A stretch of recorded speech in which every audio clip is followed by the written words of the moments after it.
puedo hablar desde acá. Muchas gracias. Muy buenos días a todos. Agradezco al CNO y al CAC por la invitación que nos ha hecho y sobre todo en este panel compartir con tan especiales personas a quien conozco de tiempo atrás y que por su expertise, conocimiento del sector, creo que vamos a lograr algo muy interesante para conocimiento de todos. Entonces, para no tener más preámbulos, vamos a dar inicio a este panel que nos correspondió cómo va la transición energética. En este tema hemos hablado con los panelistas y vamos a hacer algo como una introducción corta sobre el concepto de la transición energética, porque tal vez lo que uno siente es que esa palabra de la transición energética y cómo va, se ha vuelto en cierta forma un cliché. En todos los eventos que recientemente hemos estado de congresos de las diferentes agremiaciones o asociaciones y en este también, el tema de la transición energética es un tema actual, vigente y de mucha inquietud, llamémoslo así. Pero el cliché a lo que me refiero es que nos hemos acostumbrado a escuchar que hay una transición energética, pero lo más importante, en mi opinión, es que entendamos a qué se refiere este concepto y por qué queremos, o creo yo que hay que saber a qué nos referimos. Porque en la medida en que tengamos claro qué es la transición energética, de dónde viene, podemos entender el rol que todos debemos jugar. Porque hay como una confusión, en mi opinión, de qué significa la transición y quiénes están involucrados y de pronto al no conocer exactamente su origen podemos confundir los roles y lograr un avance en este punto. Tengo una presentación muy corta en la cual vamos a hacer ese marco de referencia para todos ustedes. Ya dije que el título es ¿Cómo va la transición energética? En la siguiente página, creo que yo soy el que debo estar pasando esto. Aquí está el punto. ¿Por qué la transición energética? Entonces yo me hacía esa pregunta y lo que encuentro es, bueno, hay que investigar un poco más porque he escuchado diferentes versiones del tema y en la gráfica que nos está mostrando que se ha hecho un análisis de cómo ha cambiado la temperatura en el planeta y se ha tomado como referencia cuál es la temperatura promedio en el periodo 1961 a 1990. O sea, se tomó 30 años y se sacó el promedio de la temperatura del planeta. Y se tomó la historia de la temperatura del planeta desde 1850 hasta el 2019. Y año a año se fue restando lo que da la temperatura promedio del periodo 1961-1990 a cada uno de esos años. Y entonces aquí nos está mostrando el diferencial de temperatura. ¿Qué puede uno ver de esta gráfica? Que hay una parte como, en cierta forma, pues es variable, sí, pero si uno hace uno mira la tendencia, pues ve que más o menos hasta el año 1920, o sea, desde 1850 a 1920, había como una, entre comillas, estabilidad. Y uno puede ver que es negativa la diferencial, es decir, que si uno compara la temperatura de 1960, 1961 a 1990 con la de todo este periodo antes de 1920, la temperatura era inferior. ¿Y qué pasa en 1920? Ya si uno extrapola un poco macro, empieza a haber una tendencia creciente hasta la fecha, hasta el 2019, con una pequeña pausa en el año 1940 al 1980. Pero en general siempre con una mayor temperatura. Moraleja de esta historia, es una realidad que el planeta se está calentando y que hay una tendencia ya de largo plazo en ese aspecto y que se está haciendo más acelerada en los últimos años. Esto es importante tenerlo en cuenta porque si uno mira la síntesis de todo esto, pues oiga, si sigue el calentamiento del planeta, pues vamos a tener un problema de supervivencia de nuestro planeta. Y eso es muy grave para todos porque necesitamos que el planeta podamos controlar su ambiente, su hábitat y podamos sobrevivir en el mismo por más tiempo. ¿Qué pasó en síntesis? Oiga, entre 1850 y 2019 ha crecido 1.2 grados centígrados la temperatura en el planeta. Pero algo más grave es que en el último periodo de 1980 al 2019 la temperatura creció 0.8 grados, o sea que de los 1,2, 0.8 son en los últimos años. Quiere decir que sí hay un aceleramiento y eso pues es preocupante. ¿Esto para qué decirlo? Porque realmente sí es una realidad el tema del calentamiento global y eso se debe a que hay un efecto invernadero. Y entonces hay que seguir mirándolo y vamos a pasar a la siguiente página a ver qué nos dice.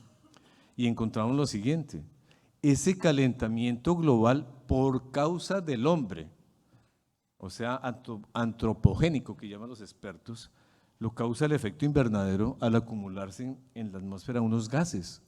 Y todos hemos hablado siempre que el CO2, no, pues es que hay más. Entonces resulta, esta tabla nos lo muestra en la parte izquierda, en la primera columna, que son los gases que están ahí en la atmósfera, el CO2. Ese CO2, si uno mira el impacto que origina de calentamiento, porque atrapa el calor y no se evacúa fuera de la atmósfera, se va haciendo una relación como un referente, llamemos que el impacto del CO2 es 1. La duración de ese impacto puede ser hasta de 1000 años. Es decir, que hay una permanencia de largo plazo. Eso significa que ahí tenemos un problema. ¿Y de dónde viene el CO2? De la quema de carbón, del petróleo, del gas, claro, también de la deforestación. El siguiente gas, ¿cuál es? El metano, el CH4. Mire que el impacto del metano es 28 veces más fuerte que el del CO2. La buena noticia es que la supervivencia del metano es de 12 años comparada con la del CO2. Entonces es más fuerte, pero dura menos. ¿De dónde viene el metano? De la ganadería, de la agricultura, de los incendios forestales, del manejo de los residuos sólidos y gaseosos, y líquidos, disculpen. El siguiente gas es el óxido nitroso. Tiene un impacto 265 veces más que el CO2. Dura 121 años, un poco menos que lo que dura el CO2. ¿De dónde vienen? De los fertilizantes, de los manejos de esos fertilizantes orgánicos y aún los sintéticos. Y eso es algo que es muy comúnmente utilizado todavía para efectos de agricultura y de todo lo que conocemos. Y el otro gas que tenemos son los fluorocarbonados, el HFC, y el hexafluoruro de azufre, el SF6, que aquí en el sector eléctrico todos conocemos. Los fluorocarbonados son los del proceso de refrigeración y el SF6 todos sabemos que sirve de aislamiento en el sector eléctrico. Y miren esto, el impacto es 138 veces más fuerte que el del CO2, el de los fluorocarbonados, y de 23.500 veces más que el CO2 en el hexafluoruro de azufre. Afortunadamente, pues su supervivencia es corta, no hay todavía una medición exacta, pero se ha visto. ¿Y esto de dónde viene? Pues de los procesos de refrigeración y los aislamientos en el sector eléctrico. Miremos la gráfica del pie del lado, a ver de qué tanto estamos hablando en cantidades. El CO2 es el 74% de los gases de efecto invernadero, o sea, es el más voluminoso y el que más dura en tiempo. Pero en efecto de impactos es un poco menor comparativamente a los otros gases. El siguiente en tamaño es el metano, el CH4, con el 17%. Y después siguen ya el óxido nitroso, el 6%, y los otros, que es el 2%. Entonces, hasta donde vamos es, hay un calentamiento, ¿quién lo origina? Y que no solamente es el CO2, sino que hay otros gases que son importantes en este proceso. Pero ahora nos preguntamos, bueno, ¿y en Colombia cómo estamos en esto? Porque creo que es aquí donde tal vez yo me había perdido siempre de cuánto es realmente lo que Colombia hace. Todos sabemos que como que es poco, pero habría que como precisar mejor esto. Y entonces, ¿qué encontramos? Miren el pie de la izquierda al superior. ¿Qué está diciendo ese pie? Oiga, en el mundo, con un corte en el año 2019, se tiene el mundo casi hizo 50.000 millones de toneladas equivalentes de CO2. Se habla de equivalentes de CO2 porque hay que pasar el metano, el óxido nitroso, los otros gases a un equivalente único para tener una única referencia. Y esa referencia se llama millones de equivalentes de CO2 y se dice equivalentes porque es un reflejo de la medida de todos. Y estamos viendo que en el mundo cerca de 50.000 millones al año se producen y Colombia produjo en el año 2019 270 millones. ¿Esto qué significa? Tenemos el 0.5% de las emisiones de gases de efecto invernadero producidas por Colombia. ¿Qué quiere decir esto? Pues que Colombia no es el agente más activo, no es el país más activo, realmente es muy pequeña su participación en los gases de efecto invernadero y por lo tanto en el calentamiento global. Pero eso no significa que no tengamos que preocuparnos, porque es que la mala noticia de todo esto es que aportamos poco, pero nosotros somos los que vamos a ser más afectados en el calentamiento global, y eso es grave. Entonces tenemos que colaborar y por eso creo que todos estamos convencidos de la importancia de la transición energética y buscar reducir ese calentamiento global para que podamos supervivir todos y más que vamos a ser los más afectados. Los análisis han demostrado que el cambio de temperatura, cuando uno habla del 1.5 grados o 2 grados promedio planeta, resulta que eso no quiere decir que en todas partes va a aumentar esa temperatura. Pues no, donde hay masa, o sea tierra, se afecta el doble que en las zonas de los mares y los océanos, o sea en el agua. Quiere decir que si tenemos un promedio de 1.5, en la Tierra va a ser, en donde estamos nosotros los continentes y todos estos países, va a ser el doble de lo que se presenta en el mar. O sea que nuestro efecto va a ser por eso más crítico. Y en los polos va a ser más fuerte, sobre todo en el polo norte, y además que el hemisferio norte es el que más tiene continente, o sea tierra. Quiere decir que el hemisferio norte va a ser el más afectado que el hemisferio sur, pero nosotros en la zona tropical es donde vamos a ser los resultantes de todo el efecto de ese calentamiento y de todo lo que se habla. Pero entonces hablamos de Colombia. Bueno, ¿y Colombia qué? Ya sabemos que aporta el 0.5% de las emisiones de todo el mundo, muy poquito. Pero ¿qué pasa con el sector eléctrico? El sector eléctrico en Colombia en el 2014, que es la última medición que tenemos del IDEAN en su segundo informe bienal, aporta el 0.03% de las emisiones del mundo. O sea, realmente somos un país que estamos aportando muy poco y el sector eléctrico no es el que más aporta en Colombia. Cuando hacemos la tabla, la organicé de tal manera que se va del que más aporta al que menos aporta. El campeón, entre comillas, son las tierras, la deforestación que hay en Colombia. La deforestación en Colombia que produce CO2, CH4, NO2, N2O, es de 106 millones de toneladas en ese año y equivale al 45% de las emisiones de gases de efecto invernadero.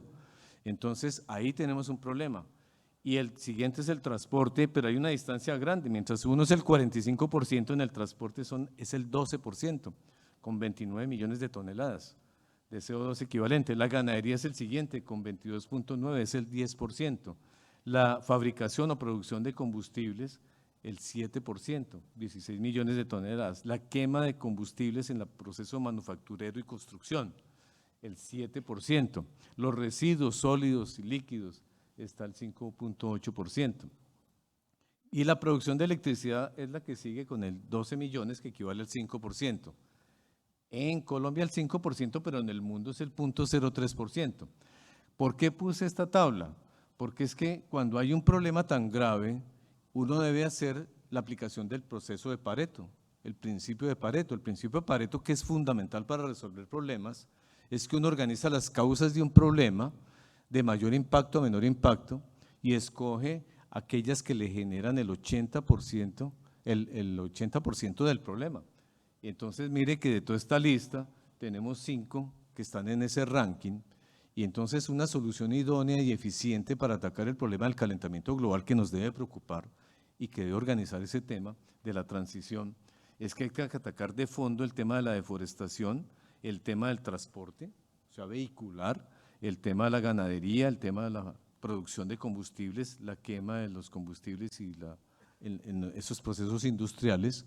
Y de esta manera estamos resolviendo, tomando estos principales ítems, los que nos van a resolver de fondo el problema. Y el sector eléctrico, pues sí, también tiene que estar porque está produciendo, solamente que hay otros que están más arriba. Y esto lo traemos a colaciones, ¿por qué? Porque cuando se diga que hay que evitar el calentamiento global y hacer la transición energética, hay que saber a quién le corresponde el problema para que se organicen las acciones. Entonces ya sabemos dónde el país tiene que organizar las acciones. Sin embargo, la producción de electricidad, aunque no está ahí en el top, pero también tenemos que trabajar. Muy bien. Entonces, ¿qué ha hecho Colombia? Realmente no es que estemos arrancando. En Colombia rápidamente, pues todos sabemos una matriz energética limpia, atiende la mayor parte de la demanda en Colombia.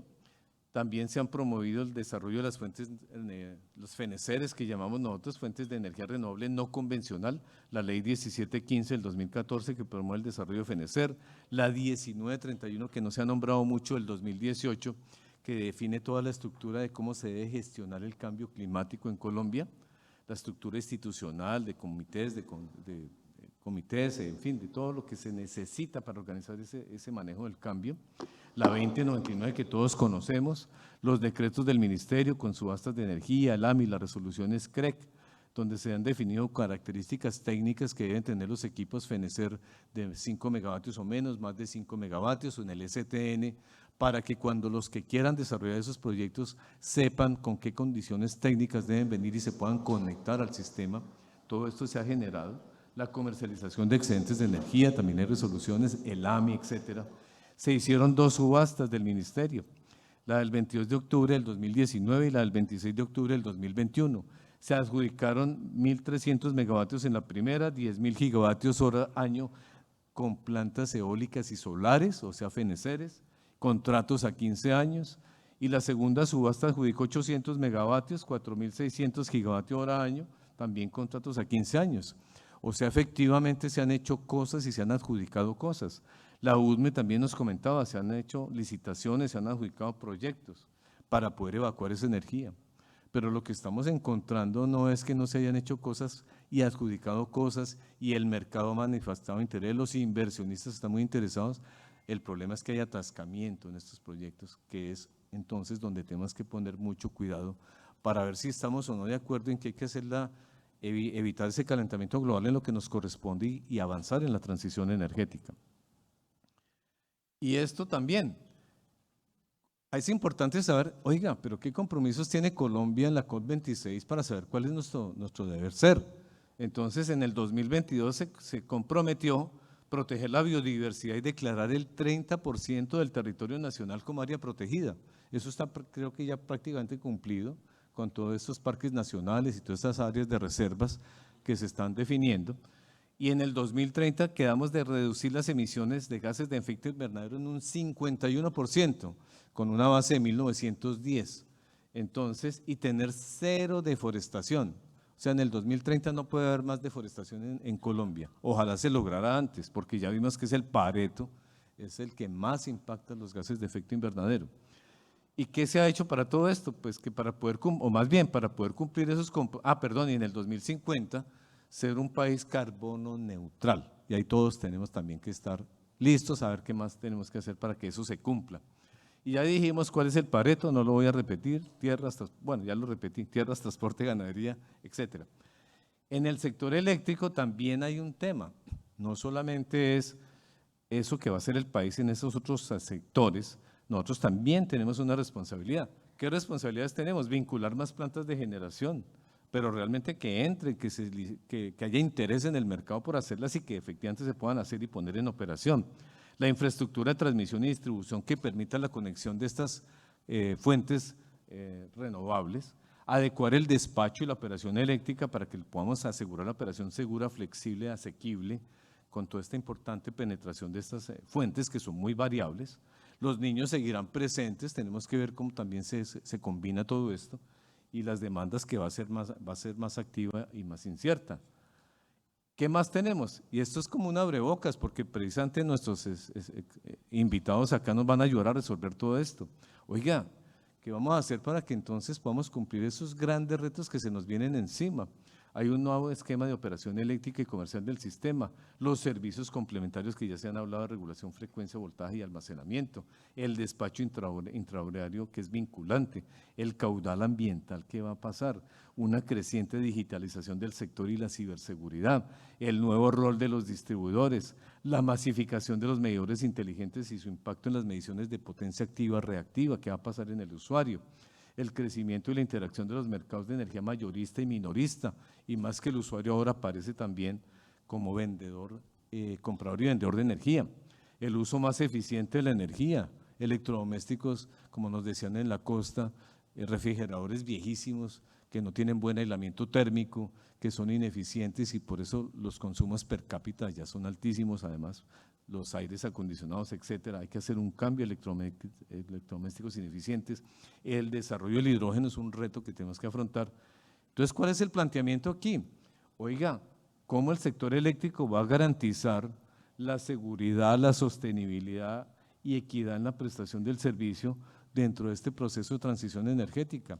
¿Cuál es nuestro pareto para poder atacar este problema que a todos nos concierne y que debemos estar muy preocupados con el calentamiento global, pero también qué tenemos que hacer nosotros? Porque no solamente es los gases de efecto invernadero, que ya no somos los principales actores, pero es que todo esto que estamos aquí planteando, esta lista de los to-dos, son fundamentales para que esto sea una realidad. Y creo que no debemos extenderme más. Ha llegado el momento entonces de que empecemos a hablar con nuestros invitados. Y entonces, obviamente, tenemos unas preguntas alrededor de todo esto que hemos dicho acá. La pregunta primera, que sería muy interesante empezar a escucharlos, es, acabamos de ver un panel muy interesante, acaba de terminar hace unos minutos, sobre el estado de los proyectos. Entonces la pregunta aquí para los gremios, que son quienes nos acompañan, es la diferencia. Antes estuvieron las empresas, aquí están los gremios y está el operador del sistema, pues que nos digan, oiga, a propósito de ese panel, ¿cómo ven esa transición energética en lo que hasta dónde vamos? El estado de los proyectos de generación eólica solar adjudicados en octubre del 19 y octubre del 21 y el retraso de los planes de expansión de transmisión. Entonces, a ver si cada uno, viendo esta realidad y ya como gremios, ¿cómo están viendo esta transición? ¿Hasta dónde vamos? Entonces, como tenemos que ser muy cordiales, invito aquí a las damas, a nuestras amigas, a que empecemos. Entonces, empecemos de aquí para allá. Aló. Bueno, muchas gracias a los organizadores y hasta ahí el saludo para optimizar el tiempo. Bueno, ¿cómo estamos viendo nosotros el estado de los proyectos? Pues nosotros vemos con preocupación es que no se está cumpliendo el objetivo, el propósito básico de toda esta parte de transición energética, que es comprometernos con esa matriz energética limpia. No se está dando, como lo mostraba ayer Alejandro Lucio en su presentación, de todos los proyectos FENECER solamente hay 277 megavatios instalados y estamos en el objetivo, era con cumplir el 10% de esta matriz limpia dentro de nuestra matriz energética. Estamos cumpliendo solamente con el porcentaje de contratación financiera de esa energía, pero realmente esa energía no se está viendo dentro de la matriz energética. Entonces yo creo que ahí tenemos un primer problema. Ahora, ¿qué se puede hacer con esto? Entonces aquí es donde tenemos que mirar ¿qué puede hacer la UME? ¿Qué puede hacer los transportadores? ¿Qué pueden hacer los operadores de red? Pero más que todo esto, ¿cuál es la voluntad política para poder viabilizar estos proyectos? Porque obviamente tenemos un problema grandísimo en la parte de las licencias, de toda la parte ambiental, de los permisos. No puede ser que un proyecto, por decir algo, una línea de transmisión que va a servir para todo el país, que es un bien general para todos, se quede atrapada o en responsabilidad de quien va a construir esa línea y tenga a cargo todas las gestiones y los permisos ambientales y las licencias cuando es un bien nacional. Entonces, todos los que intervienen ahí, pero sobre todo la voluntad política para poder viabilizar esos proyectos y hacer que todos estos proyectos de FENECER que hay en este momento desarrollándose puedan efectivamente conectarse a la red y no se queden esas energías atrapadas o se queden los proyectos sin construir, porque ¿para qué los vamos a construir si se nos va a quedar atrapada? Muchas gracias. María Noemí. Bueno, para empezar, buenos días a todos los asistentes y Alberto, muchas gracias, Olguita, por esta invitación.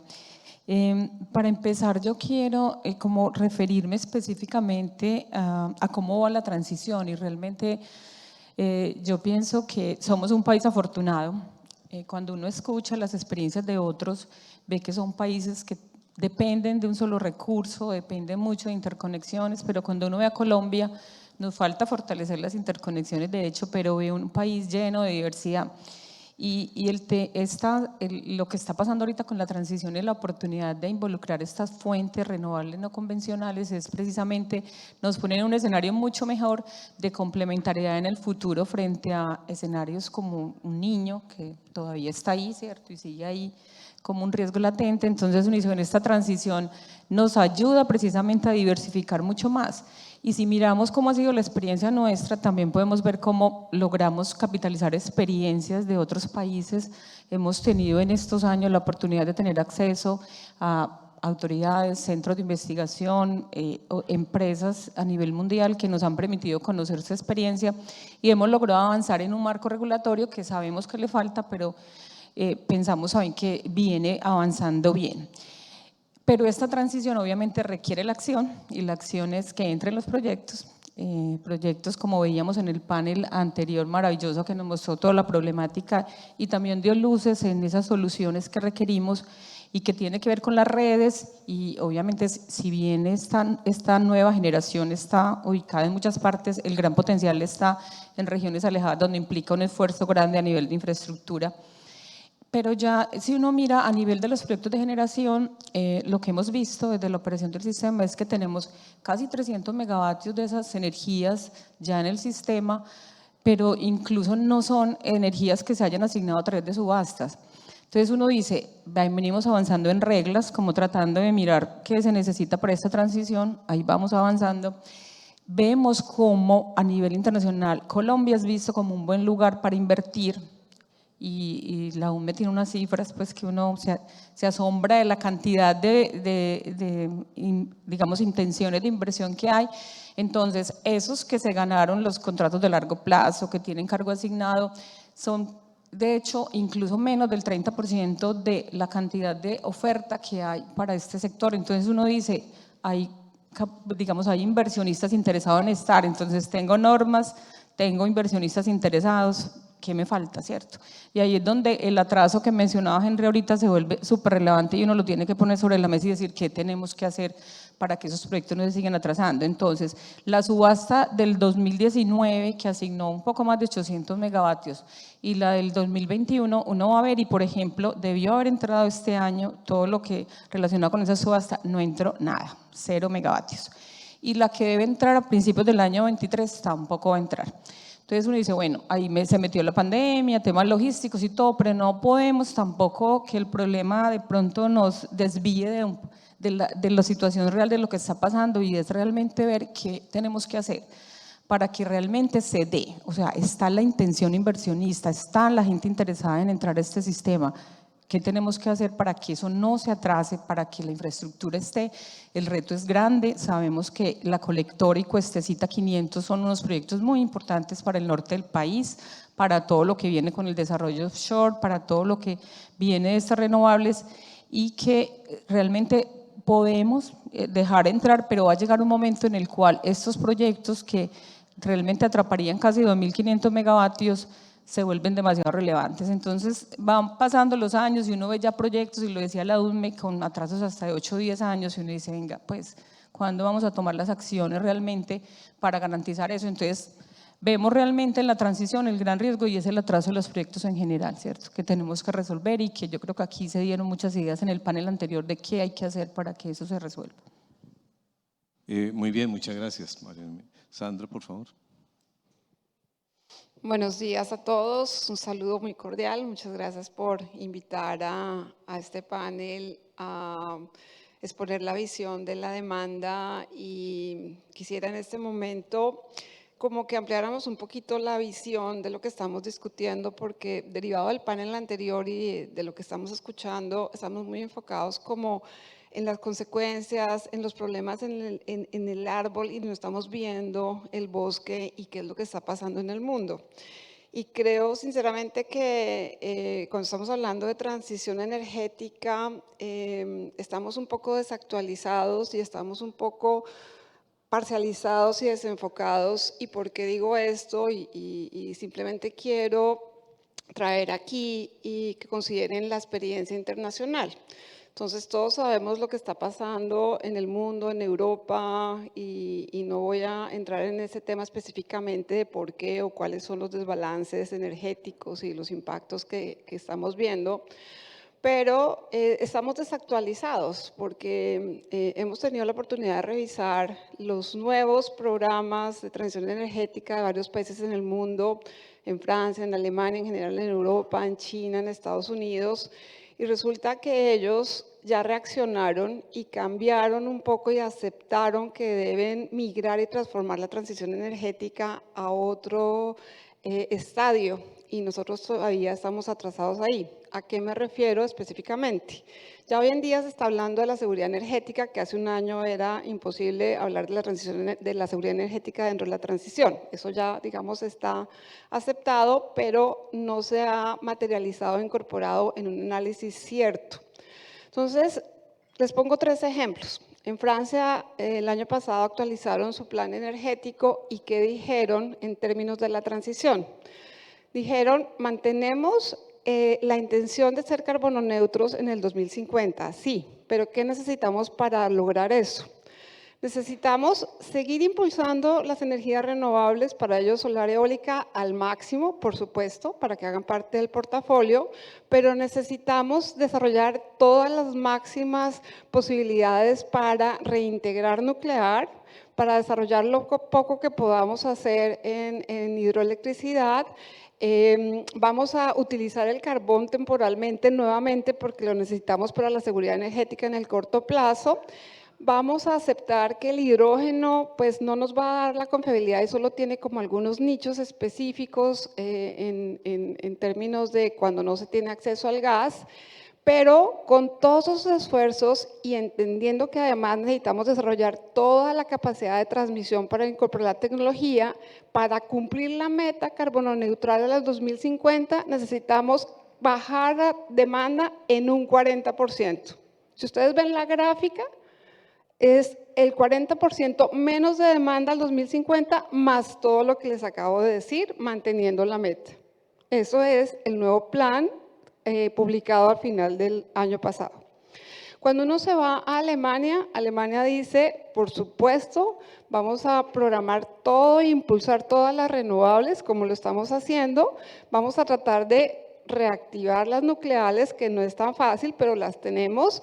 Vamos a cambiar las fuentes de gas y ampliar la participación del gas de otras fuentes. Vamos a usar carbón temporalmente mientras que se puede, pero tenemos que aceptar que nuestro plan de transmisión está atrasado al 50%. Y no tenemos una respuesta más allá de usar el almacenamiento y tratar de reactivar a que el usuario participe más en el control de la demanda, pero no hemos sido exitosos en eso y tenemos que cambiar la ley para que esto se logre. Y uno se va a China, y entonces China también al principio de este año actualizó su plan energético y ellos son mucho más prácticos. Ellos dicen, la demanda está creciendo, la vamos a atender y entonces tengo que aceptar que voy a hacer carbono neutral al 2075. Y mientras tanto voy a desarrollar todas las renovables del mundo posibles, porque ellos son campeones en eso. Voy a volverme autosuficiente en carbón y en gas, porque necesito ser autosuficiente en carbón y en gas con mis propios recursos. Mientras tanto voy a comprarle el gas y el carbón a Rusia, que ahora no tiene clientes y yo se lo compro. Y tengo que aceptar y reconozco que tengo un problema de expansión en la transmisión para incorporar toda la tecnología que estoy trayendo y por eso simplemente corro la meta al 2075 porque esa es la realidad y tengo que ser prudente. Entonces, les pongo estos ejemplos, ¿por qué? Porque acá en Colombia, afortunadamente ya estamos hablando de seguridad energética, pero resulta que tenemos un problema de oferta y de demanda. Cuando vemos la oferta, está enfocada en expandir una única tecnología, que es fuente de energía renovables no convencionales, eólica y solar, que ya sabemos que está atrasado, que va a llegar, que es muy interesante, pero cuando uno ve lo que presentaron, por ejemplo, ayer, en términos de conexiones y capacidad de transmisión, no hay sino renovables solares y eólicas, no hay hidroelectricidad es ínfima o gas es ínfimo, entonces no estamos diciendo la verdad en términos de seguridad y confiabilidad, que todos sabemos que no hay energía firme suficiente a partir del 2026, 27, 28, depende a quién les preguntemos. Y estamos saturando, por supuesto, el tema de oferta tanto en el mercado a corto plazo como en contratos. Y no hay participación de la demanda porque no existe la señal para que realmente se dé la participación de la que todo el mundo habla, pero que no hay siquiera posibilidad de materializar. Y como vemos, pues claramente en los otros países del mundo esto sí se ha concretado. Entonces, por supuesto que esperamos que la transición llegue con energía renovable desde el punto de vista de la oferta, porque nos han prometido que van a bajar las restricciones, que va a bajar el precio del mercado corto plazo y largo plazo cuando entren, que vamos a tener, digamos, más resiliencia en el portafolio, pero mientras tanto no podemos descuidar las acciones que tenemos que hacer hoy para tener seguridad y confiabilidad. Y cuando hablemos de transición ya tenemos que interiorizar esa seguridad energética que necesitamos. No podemos quedarnos en si contribuimos o no a minimizar los gases de efecto invernadero. Eso es, como digo, ya está desactualizado. Paro ahí para no seguir monopolizando la palabra. Alejandro, bueno, por favor, Laura.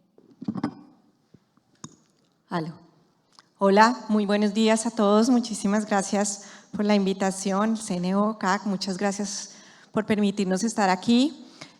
Nosotros desde Asocodis, como representantes de los distribuidores y comercializadores de energía eléctrica en Colombia, por supuesto somos quienes estamos poniéndole la cara a la demanda, enfrentando pues todas las coyunturas, los temas y las complejidades que tiene este atraso de proyectos y estas coyunturas que ya se han discutido aquí, las causas y los problemas que estamos enfrentando. Bajo ese tema, por supuesto, para nosotros es muy preocupante el atraso en los proyectos. Obviamente, eso implica que nosotros lo que queremos es pues, que haya oferta de energía, queremos una energía diversa, suficiente, que podamos tener unos mercados líquidos con diferentes mecanismos. Hemos reiterado muchísimas veces que necesitamos que esos mecanismos de compra de energía se materialicen. Hay siempre esos proyectos de Derivex, proyectos de la bolsa mercantil. Necesitamos que todos esos esquemas de comercialización se materialicen. Por supuesto, queremos mercados eficientes arriba para que esos mercados eficientes se traducen en bienestar y en precios asequibles en el cargo CU, en el costo unitario. Entonces, pues por supuesto para nosotros es súper preocupante, queremos que esos proyectos entren. El tema de restricciones, por supuesto, es un tema que ya también todos ustedes saben, implica complejidades en este cargo unitario que tenemos para los usuarios. Desde Asocodis también en reiteradas ocasiones hemos mencionado que necesitamos revisar ese tema, necesitamos mirar cómo solucionamos tanto los problemas físicos que implican las restricciones como los problemas regulatorios que creo que también se pueden mejorar. Entonces, pues para nosotros es primordial que todas estas cosas sucedan y que todo lo que pasa en el mercado mayorista, por supuesto, se traduce en bienestar para nuestros usuarios. Alejandro. Muchas gracias, Henry, muy amable. Primero agradecer obviamente al CAC y al CNO por la invitación a ANDEC a participar en este panel. También muy contento de compartir con un panel con mayoría de mujeres en este espacio. Varias cosas, yo creo que pues Sandra ha hecho un buen recuento del tema de seguridad energética, de cómo no descuidarla, de cómo otros países están repensando lo que han venido haciendo. Nosotros desde ANDEC lo que hemos dicho en muchas oportunidades, yo creo que cada país tiene que pensar qué transición es la que quiere y qué transición es la que necesita, sabiendo muy bien desde dónde parte. Desde, lo expresaba Henry en su presentación, hay que saber qué tenemos de recurso, dónde estamos desde el punto de vista de emisiones y a dónde queremos llegar. Esa es parte, yo creo que la discusión en la cual estamos. Y si le vamos a apostar, yo creo que hay que apostarle a todo lo que tenemos. Uno no puede decir que es óptimo llegar a una expansión 100% renovable o que vamos a ser capaces de mover, lo mencionaba ayer, ser 8.000, 9.000, 10.000 gigas renovables sin tener un soporte y sin tener una estabilidad en el sistema. Y en ese orden de ideas creo que ese debate, pues obviamente, y ese repensarnos creo que es al lugar. Pero también hay que mirar un poquito el contexto en el que estamos. Yo no digamos que hay riesgos hoy en día también para la transición. Lo veíamos, yo creo que un punto inicial es la conflictividad social, tanto en los proyectos de transmisión, que son fundamentales para poder incorporar todos estos proyectos, como obviamente como en el desarrollo incluso de proyectos de generación. Incluso en generación térmica, digamos, hemos tenido también retrasos en plantas de generación, entrada de proyectos de generación térmica, caso Candelaria, por ejemplo, por un tema de conflictividad social en una ciudad como Cartagena, con bloqueos, con retrasos, con todo esto, digamos, con todo este manejo social que es muy complejo. Y eso creo que hay que tenerlo en cuenta. Yo esperaría, digamos, que un gobierno como este nos lleve a mejorar ese diálogo. Obviamente, con el acompañamiento de las empresas, el acompañamiento de gobierno, que se empoderen en esta discusión con las comunidades para que esto fluya de mejor manera.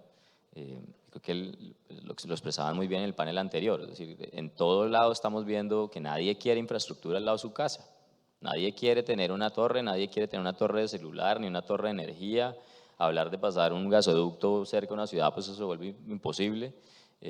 Entonces, si no queremos ver esa infraestructura, pues el servicio pues no va a llegar. Entonces hay que tener muy en cuenta eso. Y lo otro es el riesgo que se está viendo, digamos, desde el punto de vista país. Yo lo dije el lunes pasado en una entrevista. Yo creo que pensar en una transición energética en Colombia con un dólar bordeando los 5.000 pesos es prácticamente imposible, y con tasas de interés subiendo, pues, ustedes me corregirán, pero yo creo que hacer un cierre financiero hoy en día a un proyecto renovable con esas condiciones es prácticamente imposible. Entonces yo creo que si algo nos apalanca la transición hacia adelante es precisamente reconocer que tenemos, obviamente tratando de hacerlo de la mejor manera. Y en ese reconocer, pues hay que saber que nosotros producimos carbón, petróleo y gas, y que eso representa el 50% de los ingresos del país. Entonces, eso es lo que nos daría un apalancamiento para pensar en una transición hacia adelante, como les digo, pero partiendo de lo que tenemos. Entonces, con eso quiero arrancar la discusión. Muchas gracias. Bueno, yo pienso que todo lo que hemos escuchado en este punto sobre lo que ya pasó respecto de la transición energética es que tenemos inconvenientes. Pero el problema de fondo de estos inconvenientes es que sí nos retrasa la entrada de estas nuevas fuentes que todos queremos que estén, pero está poniéndose en riesgo algo más importante, es la seguridad en la operación del sistema.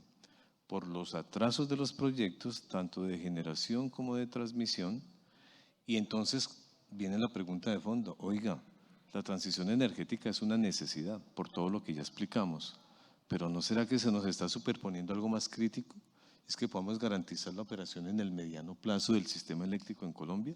Si no nos llegan los proyectos de transmisión, si no aparecen estas nuevas fuentes de generación, y además que se empodere la demanda para que pueda realmente ser activa con la medición inteligente y todo esto, pues vamos a tener problemas. Entonces se nos va a crecer un problema que de pronto está en el trasfondo.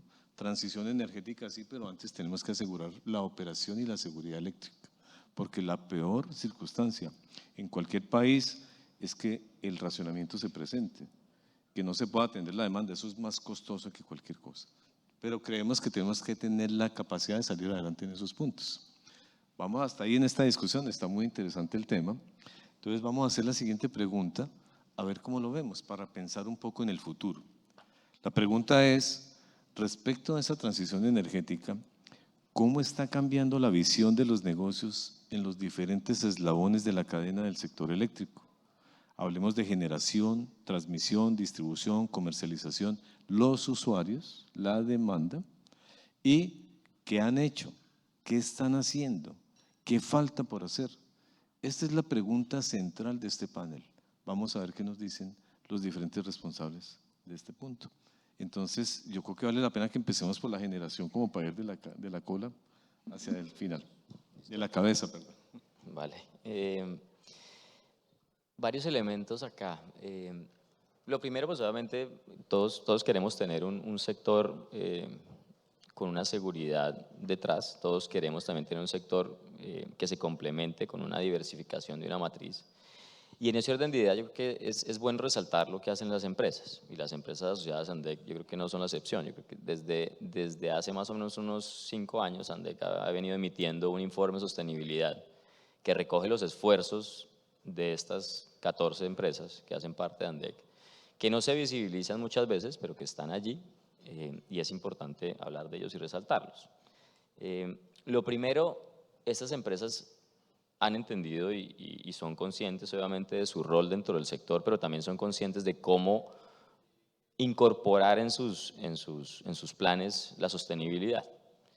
Digamos que las mayores inversiones que se han hecho, y lo refleja este informe de sostenibilidad que estábamos lanzando esta semana, es la inversión desde el punto de vista de eficiencia energética. El año pasado, por ejemplo, las empresas nuestras invirtieron 540.000 millones de pesos en eficiencia. ¿Qué significa eso? Pues, digamos que se ve reflejado desde 2019 hacia acá, y es básicamente producir más energía con el mismo consumo energético. Caso Termocandelaria con el cierre de ciclo, caso Termovalle con las inversiones que hizo, caso Termoyopal con el cambio, digamos, de sus generadores. Digamos, todo esto es un esfuerzo desde el punto de vista también ambiental, si uno lo quiere ver así. Eso termina siendo obviamente menos emisiones. Producir más energía con el mismo energético termina siendo menos emisiones en la matriz, pues, de emisiones que tenemos. Y eso, digamos, y eso va acompañado también de los esfuerzos importantes de las empresas desde el punto de vista de inversión social e inversión ambiental. Pues sin desechar obviamente todo lo que se hace desde el punto de vista de pago de impuestos y demás, que también es relevante, es un sector que también aporta en esa dirección.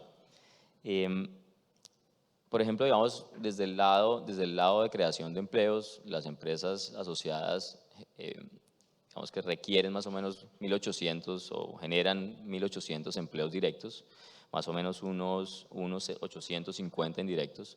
Entonces, digamos que, como les digo, la idea de esto es visibilizar los esfuerzos que hacen las empresas en estos aspectos. Un tema importante es, bueno, ANDEC cuánto termina aportando, las empresas asociadas a ANDEC cuánto terminan aportando dentro de la matriz de emisiones que mostraba Henry ya actualizada a 2020. Y apenas es el 2.4%. Lo que hemos venido viendo en esta evolución de estos 5 años es que esas inversiones desde el punto de vista de eficiencia terminan golpeando a la baja esa participación desde el punto de vista de emisiones. Y hay que sumarle otros elementos, digamos. Yo creo que también es claro que las empresas, al ser conscientes de dónde están y cómo están, comienzan a incorporar también dentro de sus portafolios energías renovables. Termo en Cali, por ejemplo, recientemente incorporó generación solar, y digamos que puede decir uno que es la primera planta de generación híbrida, gas y generación solar.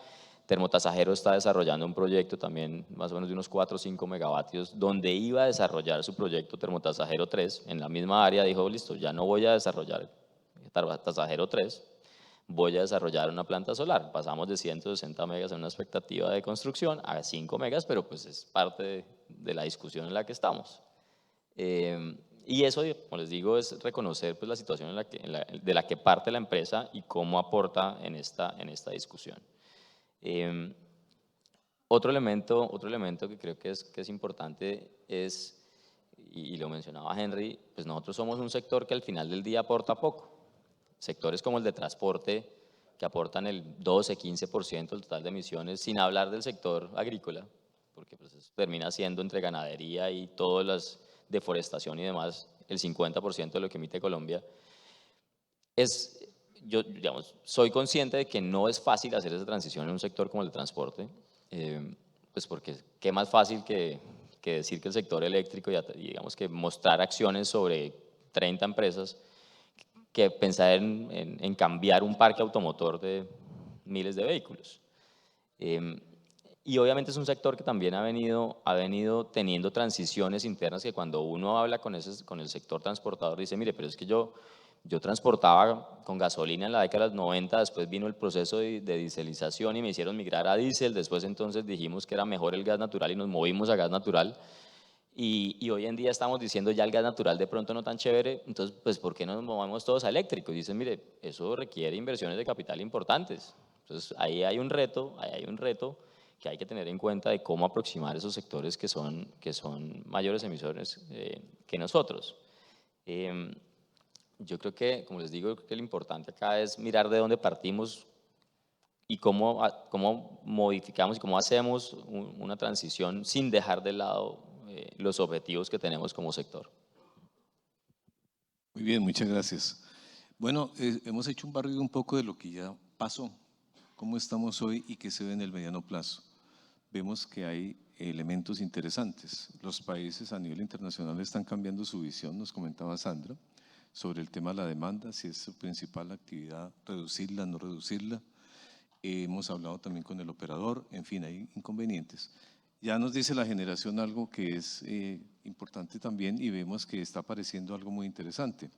Es que la generación térmica es la que está un poco en la palestra en cierta forma cuando entran las FENESER o las solares y eólicas, en la medida en que si estas empiezan también a hacer un soporte en el sistema, aún con estos inversores controladores de grid que permiten manejar el tema de los cambios de frecuencia y voltajes, pues se está viendo que entonces hay una reacción.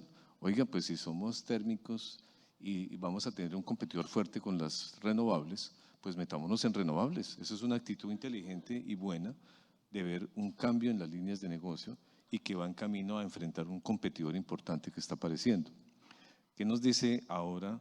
Pues en la parte de transmisión y en la operación del sistema, pues Noemí, que relaciona pues la generación, la transmisión y después llevar esto a la demanda de manera en bloque, digámoslo así. No sé si nos quieras comentar un poco esos retos no, sino qué se ha hecho, qué se va a hacer y después hablamos de los retos en otro punto. Pues a ver, yo creo que cuando todo este tema de la transición empezó, yo creo que de alguna manera en los diferentes eslabones de la cadena se oyeron muchas cosas, ¿no? Que era ya para qué transmisión, ya la térmica para qué. Pues o sea, empezaron a aparecer una serie de temores y realmente a medida que hemos avanzado vemos que todos somos importantes en esta transición, que todo se requiere, ¿cierto? Que se requieren las hídricas, que se requieren las térmicas, que la red es importante. Y ese mito de que no, que entonces vamos a llegar a generar todo con renovables no convencionales, eso sabemos que pues que eso no va a suceder. Y vemos noticias de que este país, el otro, que generó, entonces va uno a mirar y sí, pues generó unas horas, está lleno de interconexiones, entonces uno dice, pues son situaciones que obviamente cuando ya uno profundiza dice, es que realmente esta transición lo necesitamos a todos. Entonces viene uno ahí y empieza, obvio, el tema de la demanda, el del usuario, es un tema que está ahí, ¿cierto? Que todavía falta avanzar mucho en él. Pero si uno ve precisamente, este trabajo tiene que ser articulado, es un trabajo donde todos tenemos mucho que hacer. Desde el punto de vista del operador, ustedes oían de pronto los que estuvieron en la presentación de Jaime ayer, cómo aparecen, digamos, el tema de la confiabilidad. En el tema de la confiabilidad aparece el concepto de flexibilidad y resiliencia, que realmente existía, pero ahorita se vuelve muy relevante por el cambio en la tecnología. Y cómo uno dice, bueno, ¿y cómo yo garantizo realmente para el sistema eso? Entonces hay retos importantes donde esa inercia, cómo yo la puedo tener a través de los generadores mismos, cómo también aparecen tecnologías que van a ayudar a que esa red sea más fuerte, a que los temas de licenciamiento que hay que resolver, también logremos estirar un poco eso con esos equipos que nos dan más flexibilidad en la red, o sea, inteligencia de red, el operador mismo mirando qué necesita, ¿cierto? Y cómo la operación tiene que ser de alguna manera más automática, que es un tema que miramos ahorita. Y aparecen retos muy grandes en todos los eslabones de la cadena y cosas por hacer, la distribución, bien, ahí suceden muchas cosas y es un tema que está haciendo una transición y empieza un crecimiento que hay que estar ahí y mirar desde ya qué hay que hacer, porque realmente el tema de lo que está pasando a nivel de distribución, de lo que está entrando en paneles y en soluciones de generación, no lo está viendo en el mismo operador, entonces hay un reto grande de cómo hacer visible eso que pasa allí para mantener la confiabilidad futura en el sistema, de cómo vamos a operar esos sistemas en el futuro, ¿cierto? Cómo esa centralización ya no va a ser así, sino que van a aparecer operadores de distribución en esos sistemas y nuevos roles de agregadores.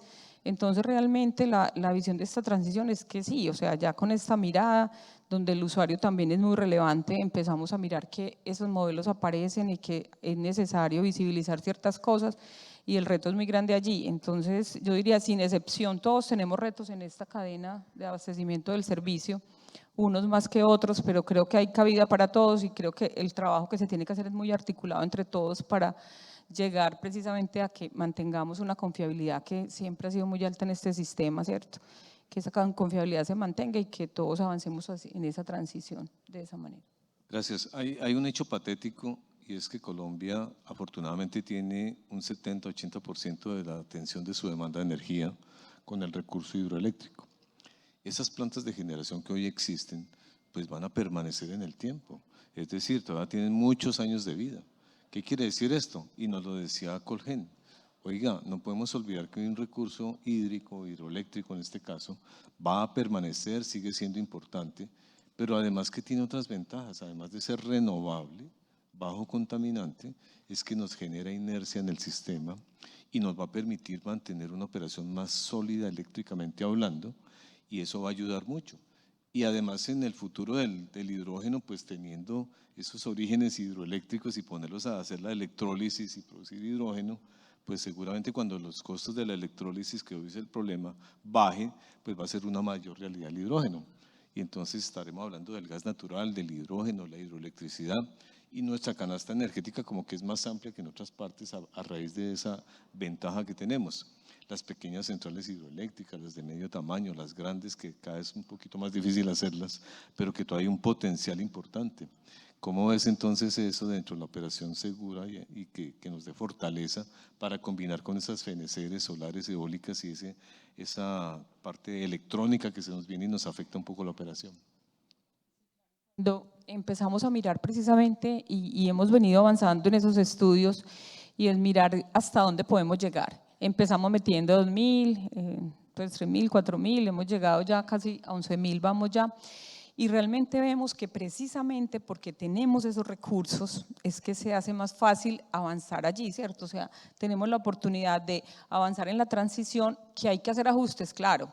Y a medida que subimos y ya cuando llegamos a 11.000, ya necesitamos, venga, hay unos requisitos, ¿cierto?, que hay que mantener ahí, hay que cambiar unas cosas.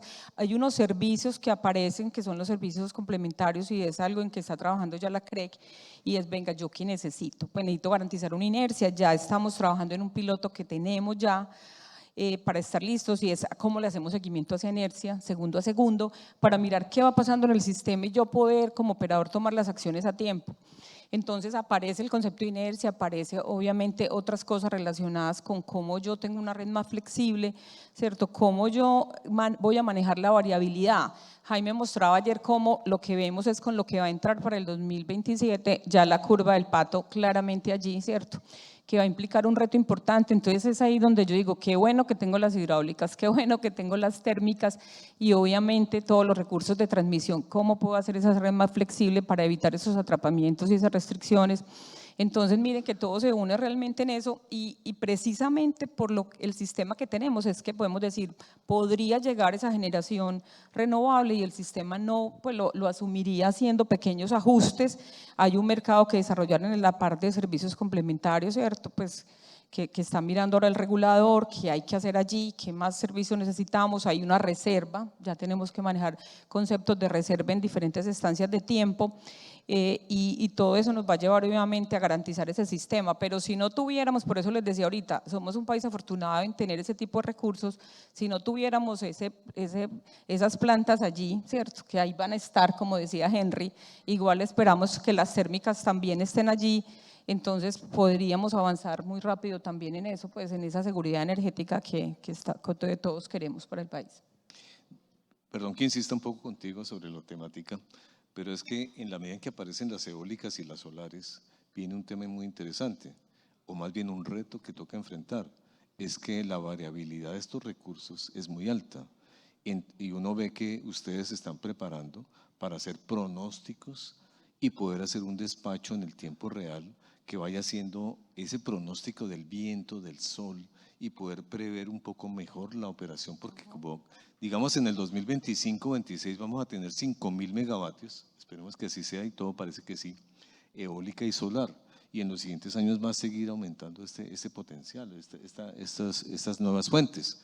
Entonces, ustedes se han venido preparando para manejar ese tema de la variabilidad, y el tema del despacho vinculante intrahorario está haciendo que los agentes ahora sean mucho más cuidadosos y tienen este tipo de recursos eólicos y solares para poder ofertar el día D-1, el day ahead, y dentro del mismo día, porque ahora se volvió una responsabilidad, es vinculante lo que ahí pase, y lo que no pase, pues, perdón la expresión, la lleva, y tiene ahí unos sobrecostos que van a ser complicados. Eso va a hacer que se perfeccione la oferta y que la oferta se parezca más a la realidad en el tiempo.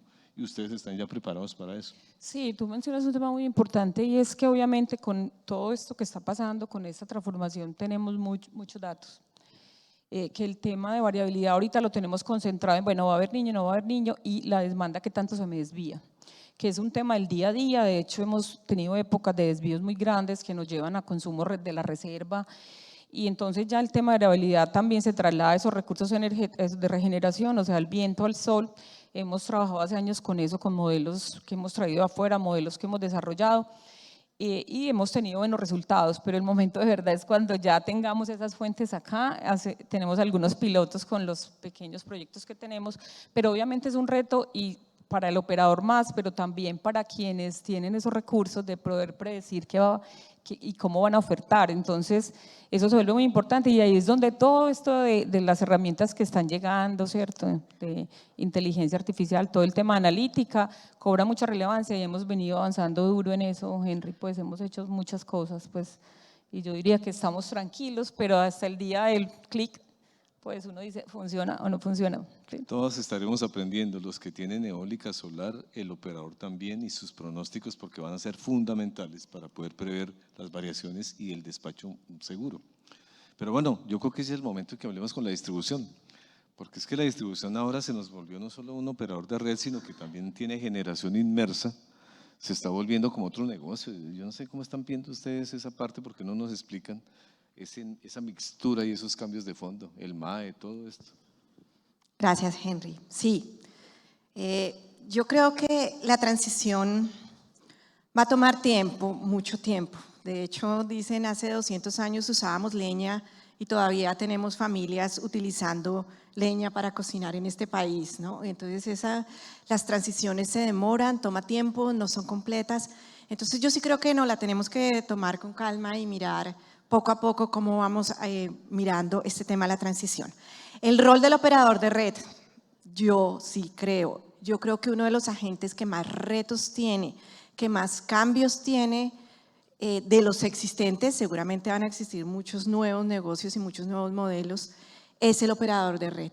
Es que el operador de red pasa de ser un agente en el que tiene un flujo unidireccional, en el que compra energía en unos puntos de intercambio en el sistema de transmisión nacional y la vende a unos usuarios con una información muy limitada, a un agente que tiene multidireccionalidad de flujos, a un agente que tiene multiplicidad de agentes en un futuro, a un agente que va a tener una cantidad de información ilimitada, que le va a imponer unos retos en operación, que le va a imponer unos retos en eficiencia, que le va a imponer unos retos en seguridad y en confiabilidad de la operación de su red muy grandes. No solo eso, nosotros ya no es como vamos a entregar una energía, sino vamos a entregar unos servicios, y lo hemos repetido muchas veces. O sea, vamos a tener que entregarle al usuario unas plataformas digitales, que es un reto para toda la sociedad y está siendo un reto para todo el mundo. No solamente no hemos podido regular las plataformas de Uber, no hemos podido regular muchas plataformas que han salido, entonces vamos a tener que tener una plataforma transaccional de diversidad de agentes, de diversidad de transacciones, de liquidaciones. Entonces, de verdad, el reto para los operadores de red en un futuro de esta transición energética va a ser enorme. Yo estaba viendo unos datos del Reino Unido y decía que pasaron de 80 fuentes de generación existentes antes de todo este comienzo de transición energética, porque esto apenas estamos dando los primeros pasos, y ahora tienen 900.000 fuentes de generación, muchas de ellas, y la mayoría, me atrevería a decir yo, en los sistemas de distribución. Entonces, pasar de 80 a 900.000 fuentes, pues va a ser un reto gigantesco en términos de operación de redes y en términos de hacer que haya una plataforma para que todos esos agentes puedan realizar todas esas transacciones de forma eficiente. ¿Cómo vamos? ¿Qué hemos hecho? Obviamente, aquí mismo se ha mencionado, yo creo que en política hemos avanzado mucho, tenemos leyes, tenemos COMPES, en movilidad eléctrica hemos tenido estudios de respuesta a la demanda, hemos tenido, por supuesto, todo el avance que hemos tenido en medición inteligente. Yo creo que uno de los aspectos en los que hemos podido materializar un poco más el tema es el tema de recursos energéticos distribuidos. Tenemos una resolución de lineamientos de políticas que yo creo que sí nos abre el camino, y ahí también nosotros estábamos mirando cómo van nuestros agentes en el tema de inserción de recursos energéticos distribuidos, que no nos cansaremos de repetir que apoyamos la inserción de recursos energéticos distribuidos. Nosotros queremos ser ese agente que va a recibir toda esa multiplicidad de agentes y vamos a servir como una plataforma digital.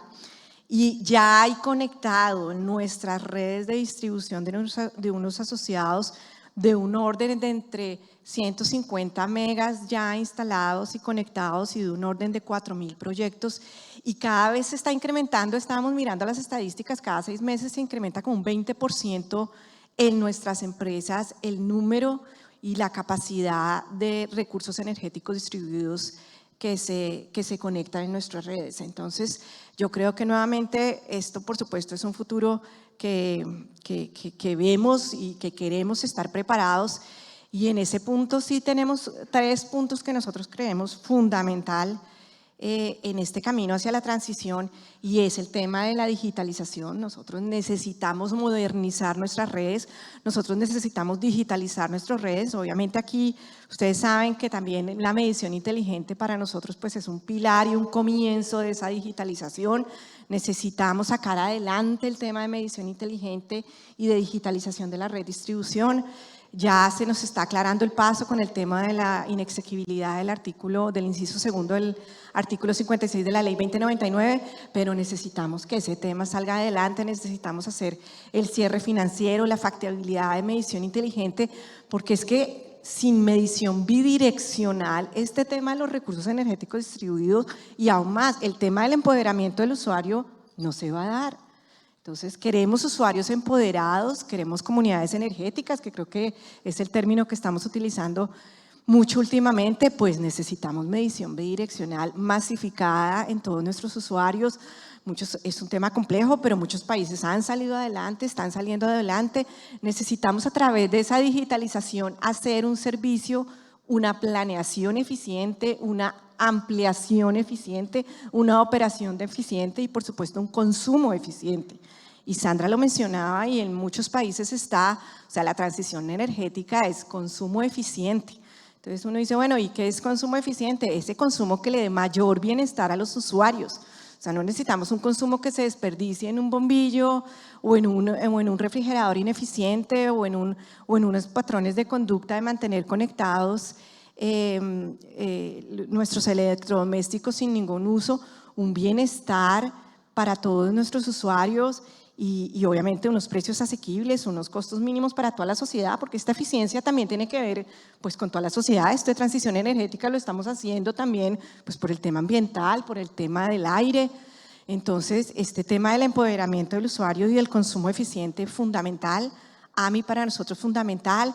Yo sé que muchas veces hemos mencionado que nuestro consumo per cápita es muy bajito y que tenemos 1.400, creo que es nuestro consumo kilovatio hora. ¿Cuál es el consumo eficiente? Obviamente necesitamos industrializarnos, ¿a dónde queremos llegar? Estados Unidos tiene un consumo per cápita de 11.000 kilovatios hora, ¿eso es eficiente? Reino Unido, España tienen 4.000 kilovatios hora per cápita. La India tiene 900 kilovatios hora per cápita y está instalando AMI y tiene la meta de instalar 250 millones de medidores AMI. Entonces yo creo que tenemos ahí en el camino de la digitalización y en el camino de AMI muchas cosas por hacer.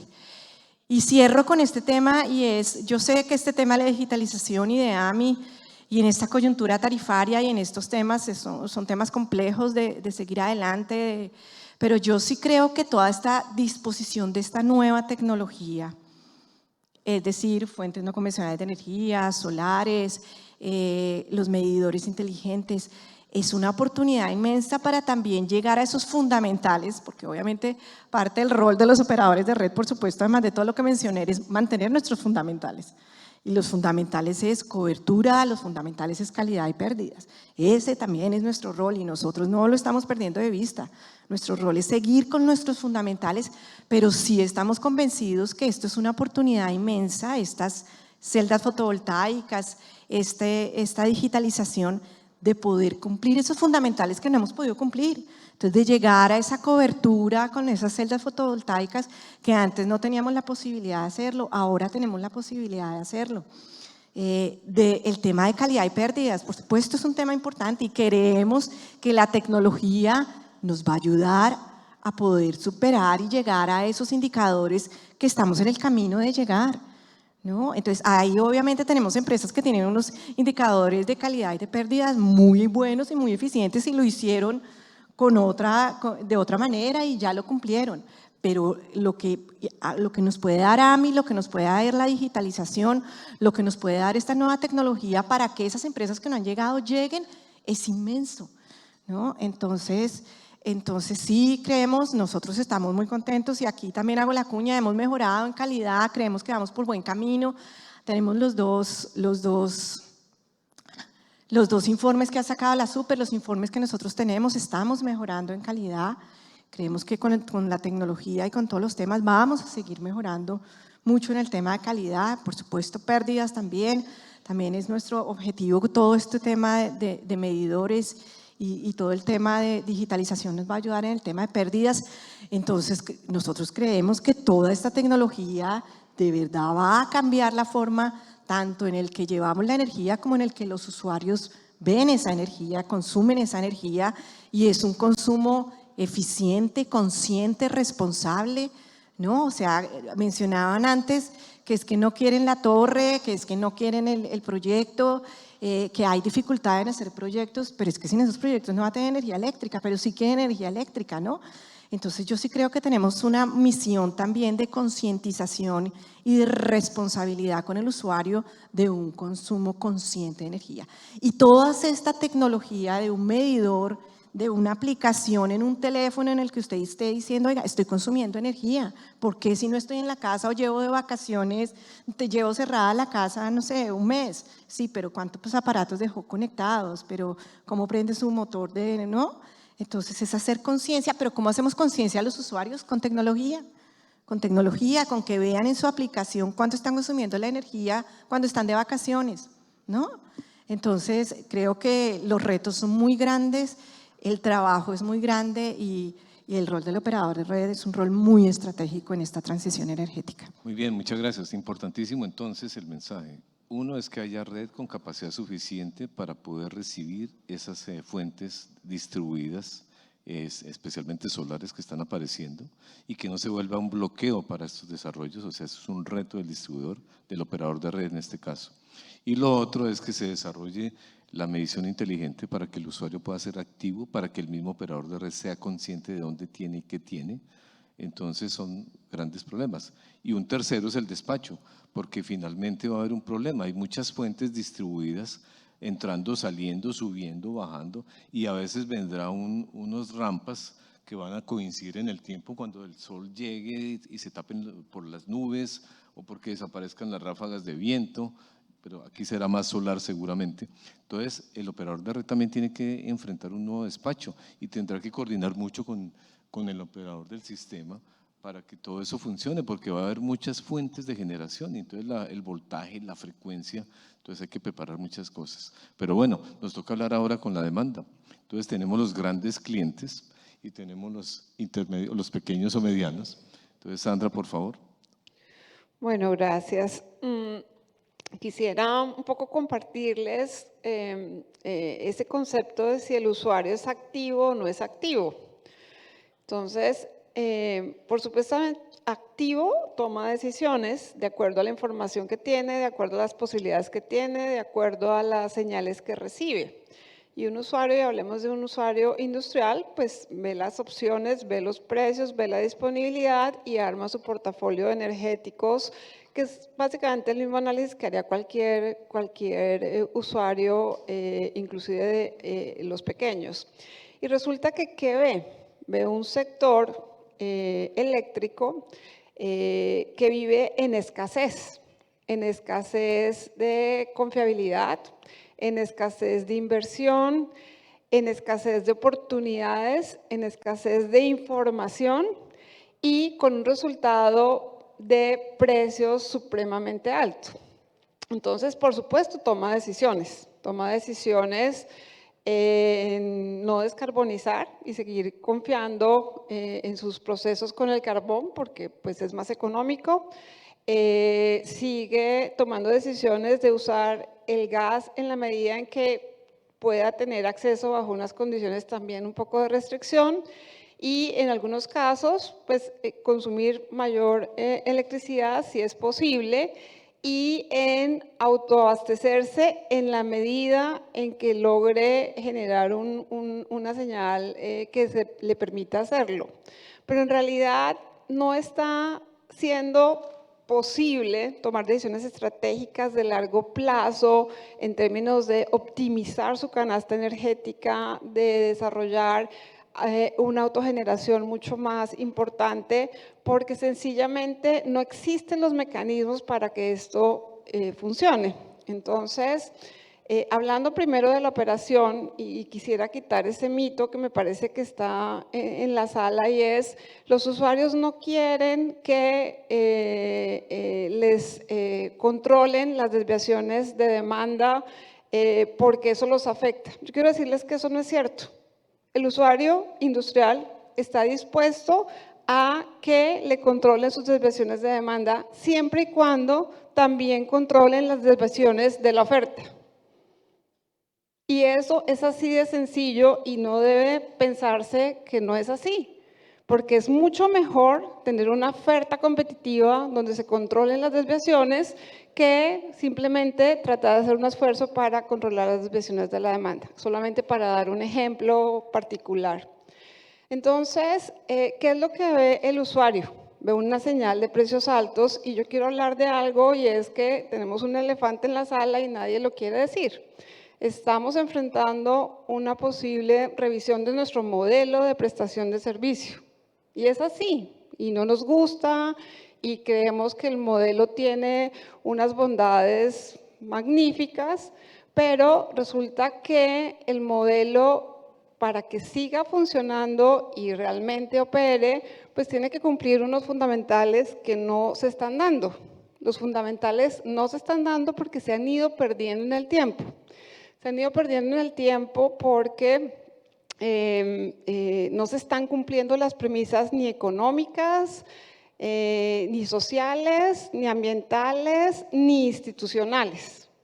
Y si no aceptamos eso y vemos si las podemos cumplir, pues simplemente pues vamos a tener problemas muy drásticos. Entonces, podemos seguir un poco aquí diciendo que bienvenido el AMI y que bienvenido la digitalización o que maravilloso las renovables no convencionales, pero en realidad el usuario lo que ve es que le están demandando que pague unas tarifas que genera un ingreso gigantesco, pero que no se ve reflejado en inversiones, no se ve reflejado en unas mejoras de confiabilidad, que no se ve reflejado en una mejor calidad y unas menores pérdidas, y sí lo que ve es como un aplazamiento de sus posibilidades de actuación en ese mercado.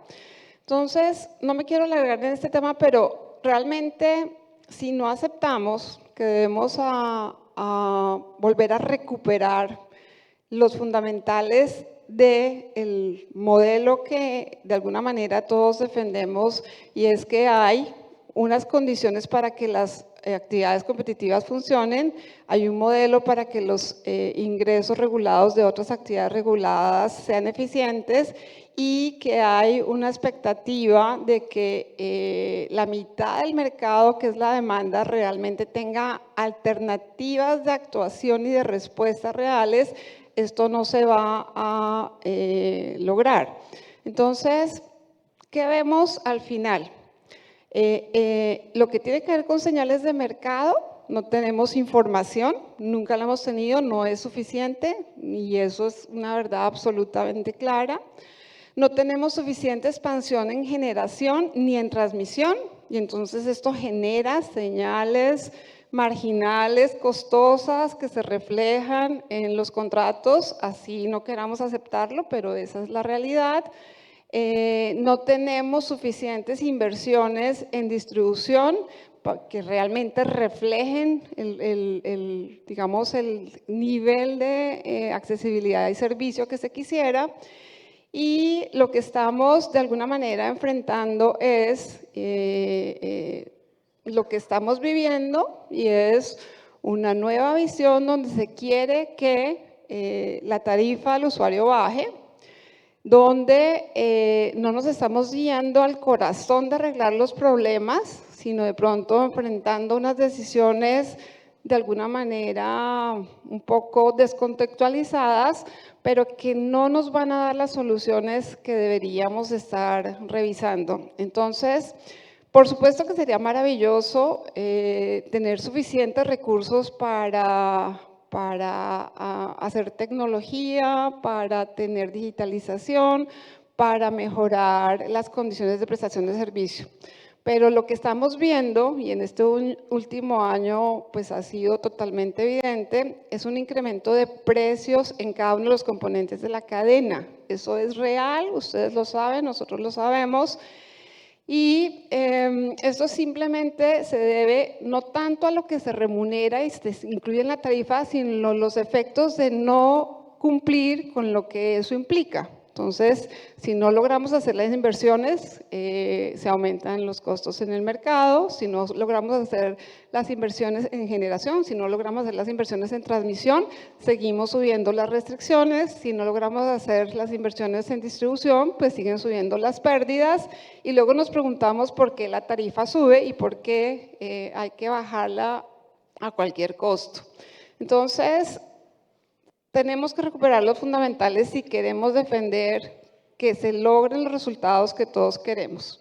Hablar de integración o desintegración vertical, hablar de acceso a la información, hablar de expansión suficiente para que las señales del mercado sean competitivas en generación, hablar de expansión suficiente en transmisión para que las restricciones sean la excepción y no la regla. Hablar de suficiente inversión en distribución para que realmente no tengamos que volver a pagar varias veces las pérdidas en unas regiones y probablemente en todo el país. Entonces, de alguna manera, si seguimos dando vueltas, ignorando el problema y no nos vamos a corregir la raíz, pues nos van a cambiar sin que nos demos cuenta. Entonces, yo los llamo a que escuchen lo que está viviendo el país. Los usuarios están enfrentando desde el punto de vista industrial y desde el punto de vista general un alza increíble de tarifas que refleja que el esquema no está funcionando.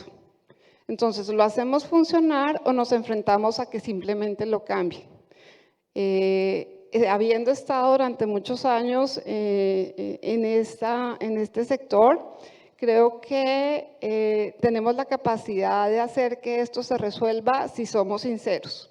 Pero si seguimos evitando tomar las decisiones que se deben tomar, pues simplemente vamos a tener un desorden que seguramente nos afecta más a todos. Entonces, si no arreglamos temas fundamentales, que ya todos conocemos y aceptamos ajustar los indexadores, ajustar las pérdidas, aumentar las inversiones, solucionar las restricciones, decirnos claramente cuánto vale la confiabilidad, pues vamos a generar un problema que nos va a llevar a una inviabilidad futura, tanto a la oferta como a la demanda.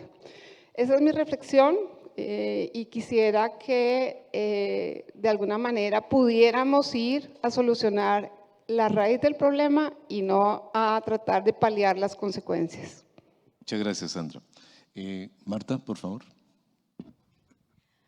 Bueno, yo no soy tan pesimista. Yo lo veo y desde el punto de vista de la demanda regulada y no regulada de pequeña y mediana industria, que es básicamente el tipo de usuario que las empresas comercializadoras independientes atendemos, que son todos estos usuarios que son un poquito más activos, que son más proactivos, que quieren ser más participativos y se han acogido al cambio y a recibir los beneficios de la competencia. Nosotros, por el contrario, vemos es que cómo están cambiando, es que el usuario ahora está preocupado porque quiere saber cuál es la fuente de la energía que está consumiendo, quiere participar en sus consumos, en la definición de sus hábitos de consumo, quiere participar en el mercado, tienen una motivación para cambiar y buscar nuevas alternativas y básicamente esa primera motivación es el dinero. Venga, miremos a ver, a raíz, y no solamente de las tarifas, sino independiente de todo, miremos a ver si hay una alternativa diferente, que no sea solamente más limpia, sino que sea más económica para yo cambiarme. Y entonces aparece la primera opción y es autoabastecerse. ¿Qué les ha sucedido cuando quieren cambiar y aplicar esta opción? Pues tienen un lado bueno y un lado malo. El lado malo es que encuentran que aparecen un montón de reglas que encarecen ese autoabastecimiento. Por ejemplo, ¿qué sucede? Decide en su casa instalar paneles solares, pero cuando decide instalar los paneles solares, lo que encuentra es que empiezan a aparecer un montón de problemas de energía reactiva que entonces le hacen inviable esa inversión y que le puede entonces, en vez de recibir unos beneficios, recibir unos sobrecostos. Pero también encuentran un montón de beneficios y no solamente beneficios tributarios, sino un montón de beneficios al alinearse en el tema de desarrollo sostenible. Entonces esto los ayuda a posicionarse en el mercado y empiezan a utilizar todos estos beneficios de estar alineados con el desarrollo sostenible como una estrategia comercial que los ayuda a crecer. Entonces encuentran, a pesar de los sobrecostos, de las dificultades, de las reglas, de las barreras regulatorias que pueden encontrar, encuentran cómo participar activamente en este mercado y lograr unos beneficios para sus empresas y para seguir creciendo. ¿Qué necesita este usuario para que pueda volverse muchísimo más activo y más participativo? Definitivamente unos ajustes y específicamente una reglamentación diferencial para la autogeneración, para que estos problemas y estos sobrecostos no los encuentren. Esto desde el punto de vista de los usuarios. Ahora, ¿cuáles son los retos para nosotros como comercializadores que atendemos estos usuarios? Básicamente nuestros retos son los de las 5D y es desde el punto de vista de descarbonización, principalmente que estas energías realmente se incorporen a la matriz de generación sin poner en riesgo la confiabilidad. La otra D, la desregulación. Entonces, agilizar todos los procedimientos y poner unas reglas muy claras de participación para que todos los usuarios masivamente puedan acogerse a todos los beneficios que el sistema nos está presentando. La democratización es el acceso para todos. Todo el mundo pueda tener acceso a estos servicios sin que le aparezcan reglas que luego, como les decía, las energías reactivas, por ejemplo, me vuelvan los beneficios en castigos o en sobrecostos.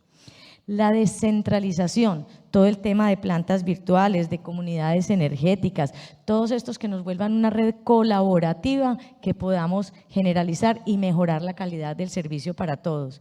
La parte de digitalización, y esta es la parte más importante, básicamente el manejo de datos, el acceso a la información en tiempo real es lo que les va a permitir no solamente a los usuarios, sino a todas las empresas tomar decisiones acertadas en tiempo real. Y para esto lo que más necesitamos Y lo que para lograrlo es no solamente la implementación de la tecnología del AMI, sino la reglamentación de las tarifas horarias. Cuando yo tengo la capacidad con AMI de revisar mis patrones de consumo, de revisar en qué horas puedo ir cambiando mis patrones, qué hora me sale más barata, qué hora me sale más cara, cómo estoy desperdiciando energía, si hay excesos de consumo, si están habiendo pérdidas. Si eso lo puedo lograr, entonces voy a cambiar, voy a poder adoptar un nuevo patrón de consumo, puedo hacer las adaptaciones para evitar esos sobrecostos en los que estoy incurriendo. Voy a tener una cultura de uso racional de energía, me voy a unir a todo el tema de desarrollo sostenible, que es lo que se pretende. Entonces aquí lo que tenemos que participar todos activamente es en la divulgación del esquema y de sus beneficios con absolutamente todos nuestros usuarios y buscar cómo garantizamos que es la implementación de la tecnología AMI. Y en esta parte nosotros tenemos una propuesta al regulador básicamente, porque lo que viene retrasando toda la reglamentación en el tema es ahora, ¿quién va a pagar el AMI? Entonces, es algo que no es este agente, que es este agente, que sí puede ser el usuario, que no puede ser el usuario. Miremos dónde podemos recoger costos de la cadena, costos que eventualmente no nos están representando ningún beneficio costo y desviémoslo para financiar la inversión en AMI. En estos costos nosotros estábamos mirando, por ejemplo, toda la implementación, la aplicación de la resolución 038 en cuanto a código de medida. Se hacen las verificaciones quinquenales. Estamos invirtiendo un dineral, o se invirtió en estas primeras verificaciones quinquenales una cantidad impresionante de dinero para auditar unas fronteras comerciales, por lo menos para el mercado regulado, que el 95% de las fronteras del mercado regulado leen no más del 6% del total de la demanda regulada. Justifica esta inversión para revisar solamente el 6% de la demanda regulada que está siendo medida en fronteras comerciales independientes que tienen pérdida cero. Justifica la inversión, hay una relación costo-beneficio. En el mercado no regulado igualmente, es el 30% de la demanda, pero las fronteras tampoco tienen pérdidas, o sea, la pérdida está garantizada por el medidor. Entonces, miremos si de pronto esos costos, que no sé en este momento quiénes lo están pagando, pero ya están siendo asumidos, ¿por qué no los cogemos y financiamos toda la medición AMI? No hay repercusiones en la tarifa, no hay un agente que los vaya a asumir, que no lo tenga ya presupuestado, porque supuestamente ya se viene la segunda revisión y una segunda verificación que se va a hacer a solo 3 años de haber acabado la primera verificación quinquenal, y que a hoy por lo menos todavía no conocemos un análisis de resultado del costo económico, del beneficio económico, de qué se alcanzó. No sabemos todavía los logros. Sí justifica seguir haciendo per se procesos o reprocesos que no nos están aportando todavía ningún beneficio conocido al sistema. Entonces es simplemente como de mirar y ubicarnos en las prioridades. Como decía el doctor Navarro, hacerle un Pareto a los procesos. Muchas gracias, Marta. Bueno, el tiempo se nos acabó, entonces creo que tenemos que hacer una última y corta pregunta y también una corta respuesta. La pregunta es muy concreta para cada uno de ustedes.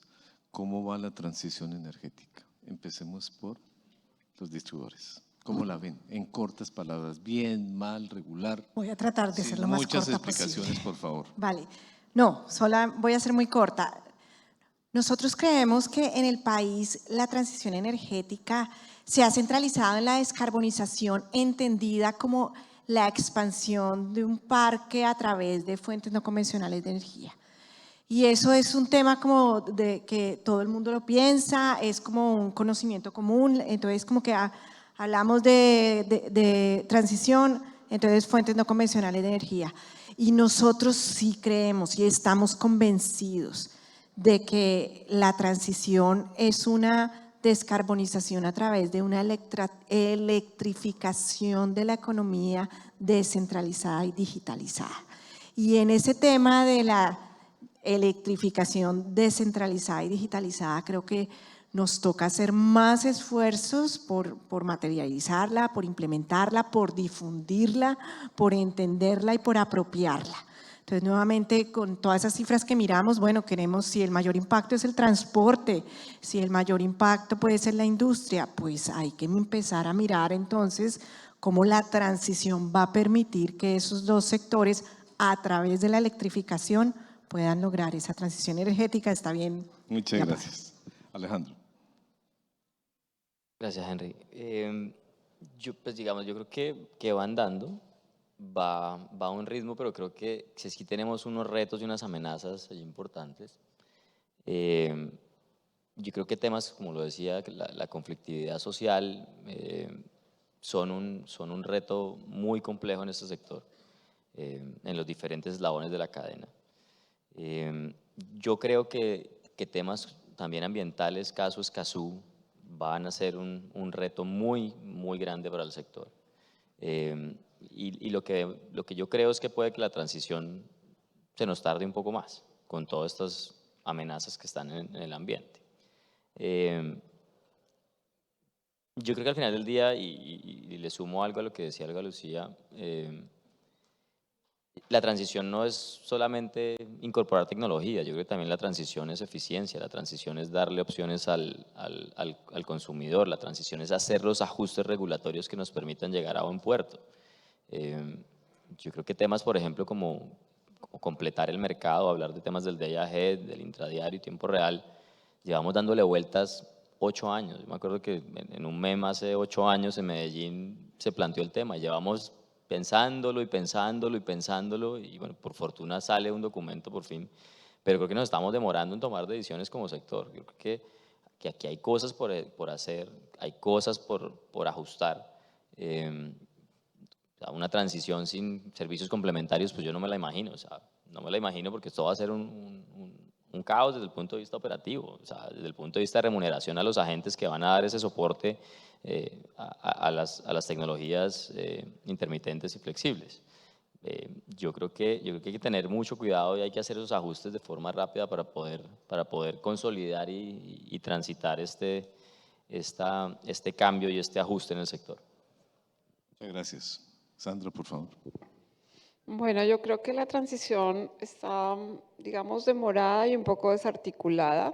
Demorada porque, como hemos visto, está enfocada en la oferta y los cambios en la oferta pues están sufriendo retrasos desde todo punto de vista, desde las conexiones, la expansión en generación y pues digamos, no es un secreto que está, digamos, fuera de cronograma y eso obviamente tiene pues un impacto en los costos.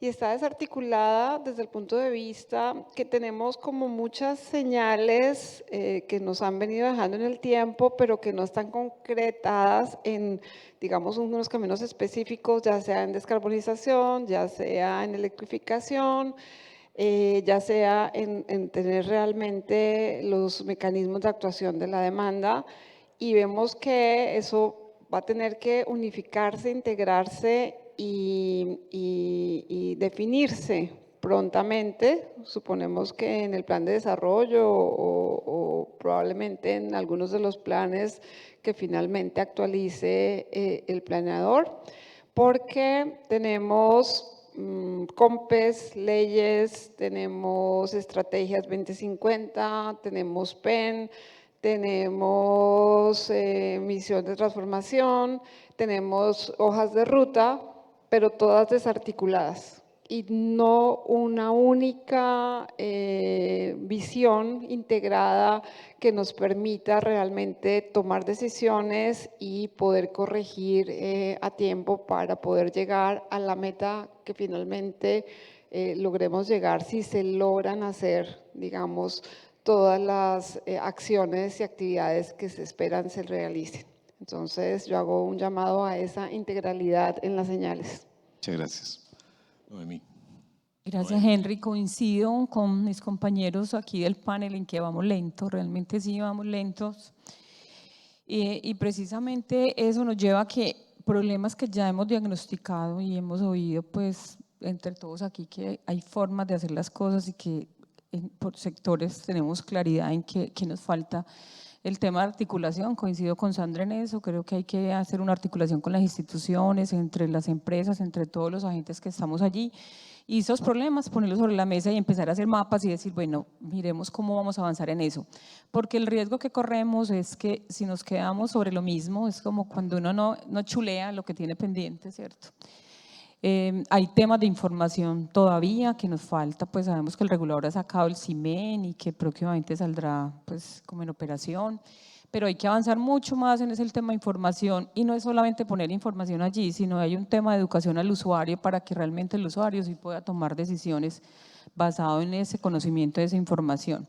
Entonces nos falta avanzar ahí, nos falta avanzar en ponernos de acuerdo cuáles van a ser los estándares de esa información que nos permita a futuro tener esa interoperabilidad para que realmente esto se aproveche realmente las tecnologías y podamos en el futuro tener un sistema como queremos, como todos queremos desde el celular, ¿cierto? Tener acceso a un montón de cosas. Entonces yo creo que tenemos que resolver los problemas que tenemos ahorita que están muy diagnosticados y para poder avanzar porque nos falta mucho todavía y es importante como ir saliendo de esos pendientes. Muchas gracias. Marta. Bueno, yo para responder esta pregunta voy a hacer alusión a una frase que le oí una vez a Olguita Pérez en una exposición y que me encantó y me identifico completamente. Es en cuanto a la transición, hay dos cosas, una buena y una mala. La buena es que vamos avanzando más rápido de lo presupuestado. La mala es que perdimos el rumbo. O sea, no se trata de hacer 50.000 cosas a la vez. En este momento tenemos rutas para todo. Tenemos la ruta del gas, la ruta de la energía, la ruta de la descarbonización, la ruta del hidrógeno, o sea, hay rutas para todo, pero ninguna se está concretando, o sea, tenemos que hacer un alto en el camino, venga, paremos, respiremos, revisemos qué es lo que tenemos, prioricemos y empecemos a trabajar tema por tema. No puede ser borrón y cuenta nueva, tenemos que organizarnos. Pienso que estamos en un afán por cumplir todo, que tratando de hacer mucho, no estamos logrando un solo resultado bueno, estamos encontrando un montón de cosas por hacer y de pronto uno que otro resultado mediocre. Muchas gracias. Bueno, es el momento de hacer una síntesis de lo que creo yo este panel ha reflejado. Lo primero es que tenemos una obligación como sector de prestar el servicio a los usuarios, un servicio de calidad, de seguridad, de eficiencia y de costo bajo, por supuesto. La pregunta es, hemos avanzado 28 años con este modelo y en mi caso pues que conocí el anterior modelo, cómo fue, qué pasó y qué fracaso tuvo desde el punto de vista financiero para las empresas, de mala calidad de servicio, y yo creo que, como diría, no hay que entrar en pánico, sino más bien sentar los principios, muy bien dicho por Sandra, pero entender qué ha pasado, dónde estamos y qué enfrentamos. Yo diría, es un modelo que ha funcionado 28 años. Es un modelo que tuvo un cambio radical en la prestación de los servicios públicos de lo que venía antes del año 94 y yo creo que los usuarios lo están viendo y lo han sentido. El sector ha crecido, ha madurado. Yo creo que en muchos países toman como referente Colombia en muchas cosas. Lo vi yo porque nos comentaban afuera de Colombia el esquema regulatorio, no estoy haciendo ninguna defensa per se de la CREC ni nada de esto, sino que tiene ya un prestigio. Entonces, claro que hay problemas y mucho más cada vez que hay cambios estructurales como el que estamos enfrentando, hay que hacer ajustes, pero eso no significa per se que es que el modelo hay que cambiarlo totalmente. Entonces hay que tener en cuenta eso, porque es que viene la teoría del vaso medio lleno o medio desocupado. Cada persona, cada, no sé, empresa, lo que sea, tiene su visión según lo que ve, pero no podemos perder el norte, porque el norte ya lo tenemos. Entonces creamos en el modelo, mejoremos el modelo, el tema de las tarifas está doliendo, lo que podamos hacer para controlar las tarifas a nivel de lo que sea, de la bolsa, de cómo se oferta la energía y sus costos, pues es una responsabilidad social que tenemos y tenemos que ser conscientes que lo que no hagamos bien se vuelven enemigos de este modelo y se vuelven formas de decir, oiga, esto no funciona, hay que cambiarlo y cambiarlo de fondo, pero no es así necesariamente. Entonces, resumen de eso, hay un modelo, existe, hay que ajustarlo seguramente y estamos enfrentando algo muy fuerte. También se ha concluido de todo esto, es que esto es una responsabilidad de muchas partes, de los agentes, del gobierno, de los reguladores, de la política energética. Lo que nos hace falta, y muy bien también dicho, es la coordinación de todo esto. Si el gobierno hace su papel, si los agentes hacen su papel y los demás también lo cumplen, pues el tema del atraso de los proyectos que estamos viendo, pues eso va a llevar a unas mayores restricciones, mayores tarifas, los temas ambientales y su trámite. Entonces no podemos olvidar que más bien lo que toca sí es coordinar todas las partes para que este modelo se ajuste, funcione y entre en sintonía. Y lo otro que estamos encontrando es que, oiga, este es un sector intensivo en capital. ¿Qué cantidad de inversiones vamos a hacer y necesitamos hacer en Colombia para poder enfrentar estos nuevos retos? Nadie para a los usuarios queriendo instalar generación. La UDME nos decía en un foro reciente, estamos cantidades de solicitudes, estamos llevando a casi 16.000 megavatios de solicitudes de instalación de fuentes solares o renovables o eólicas. Esto no lo para nadie, mejor dicho, nos vas a sobrepasar el entorno y eso es lo que estamos enfrentando. Todos quieren instalar solares y eólicas, especialmente solares. Tenemos que responder a eso, pero eso nos pone otros retos. Entonces, ¿qué hay que hacer? Que el usuario se empodere, que tenga la medición inteligente, que todos tengamos todos esos nuevos desarrollos tecnológicos. La electrificación de la economía, la demanda va a crecer. ¿Cómo vamos a enfrentar todo esto? Entonces, más bien tenemos que prepararnos y lo que estamos descubriendo acá es que hay mucho por hacer en cada uno de los eslabones, en generación, transmisión, distribución, comercialización y en la operación del sistema. No nos confundamos, lo que tenemos es trabajo y tenemos que ser capaces de demostrar que lo vamos a lograr. ¿Que hay que hacer ajustes? Sí, que hay que comportarnos todos bien y éticamente en lo que es el desarrollo de cada una de las actividades, así debe ser. Y en esa medida vamos a lograr salir adelante. Aquí se necesita mucha plata y para que se necesite mucha plata se necesitan inversionistas y para que haya inversionistas se necesita confianza inversionista, como decía alguien alguna vez, pero en el buen sentido de la palabra. Es decir, si hay reglas estables, si hay modelos estables, es la única forma en que van a venir los inversionistas porque el Estado no tiene la plata para dedicarse a construir el sector eléctrico. Hay un tercero que es el sector privado que puede ayudar, obviamente con reglas muy concretas, que controle todo esto, que no haya especulación, que todos nos comportemos bien. Pero lo fundamental es que se necesita un modelo energético claro hacia los inversionistas y hacia los usuarios y hacia todo el mundo. Reglas estables, modelos estables y tendremos inversiones y podremos lograr que esto salga adelante. Necesitamos que todos salgamos adelante. Tenemos un reto muy fuerte. El sector eléctrico era un mar tranquilo. En la parte eléctrica nunca pasaba nada. Hoy en día es un ciclón y no estábamos acostumbrados a eso. La transmisión muy tranquila, la distribución muy tranquila, todo era tranquilo. Ahora todo se volvió activo. Todos tenemos grandes retos. Hay que lograr salir adelante. Yo creo que este es el gran mensaje de todos. Hemos entendido que si no nos movemos bien, si no nos preparamos bien, podemos inclusive tener problemas de atención de la demanda. Entonces, mucho cuidado. Y ahí necesitamos que el gobierno acompañe todos estos procesos. No es solamente responsabilidad de las empresas pues también. Ya el CNO nos está diciendo que va a hacer una reunión donde va a poner a todos juntos a ver si logramos destrabar o desentrabar, dicen algunos, que esto funcione. Muchas gracias a ustedes por participar en este panel. Esperamos haber satisfecho sus inquietudes y que nos vaya bien a este sector, por favor. Muchísimas gracias, señor moderador, a los panelistas por sus valiosos aportes en este segmento.